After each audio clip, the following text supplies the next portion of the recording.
નમસ્કાર મિત્રો, નેનોસીલ અને ત્રિનેત્ર આ બંને ઉત્પાદનોથી તો આપ એકદમ પરિચિત જ છો. નેનોસીલ કે જે છોડની અંદર પ્રતિકારક શક્તિ વિકસિત કરવાનું કાર્ય કરે છે અને છોડની દેહધાર્મિક પ્રક્રિયાઓ સતેજ કરી ઉત્પાદનની અંદર વધારો કરવાનું કામ આપે છે. અન્ય દવાઓ સાથે જ્યારે ટાંકી મિશ્રણ કરવામાં આવે ત્યારે સાથે આપેલ દવાઓના પણ પરિણામની અંદર વધારો જોવા મળેલો છે અને આ બાબત માટેના ઘણા બધા ફાર્મરો ખેડૂત મિત્રો દ્વારા સારા ઉત્પાદનના પરિણામો જોવા મળેલા છે.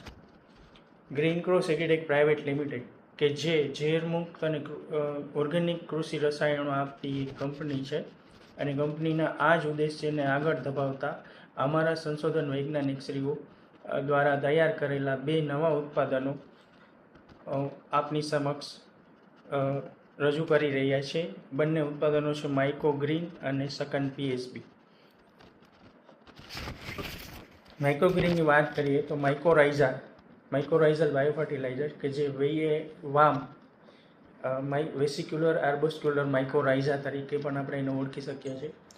છોડવા સાથે ફૂગના સહજીવનનું આ એક ઉત્તમ ઉદાહરણ છે કે જે છોડના મૂળ ઉપર ફૂગનો વિકાસ થઈ ફૂગ મૂળની આજુબાજુમાં એક આવરણ તૈયાર કરે છે કે જે ફોસ્ફરસ છોડને આપવાનું કાર્ય કરે છે અને સામે છોડમાંથી પોષણ મેળવીને બંને ફૂગ અને છોડ બે સહજીવનની અંદર રહેતા હોય છે. તો મુખ્ય કામ છોડને ફોસ્ફરસ તત્વ ઉપલબ્ધ કરાવવાનું છે. વાપરવાની વાત કરીએ તો દરેક પાકની અંદર 100 ગ્રામ પ્રતિ એકર પ્રમાણે પિયત સાથે જમીનમાં રેતી સાથે મિક્સ કરીને અથવા ડ્રીપ દ્વારા વાપરી શકાય છે. પરિણામની અંદર જોવા જાય આપણે તો મોટા ભાગે પોષક તત્વો ઉપલબ્ધ થવાના કારણે વિકાસની અંદર આપણે સુધારો જોવા મળે છે, ફૂલની સંખ્યામાં સુધારો જોવા મળે છે અને રોગ પ્રતિકારક શક્તિની અંદર સુધારો થઈ અને વિષમ પરિસ્થિતિઓ સામે રક્ષણ મળવા માટેનું અને છોડની પ્રતિકારક શક્તિ ડેવલપ થવા માટેનું કાર્ય આપણે જોવા મળે છે.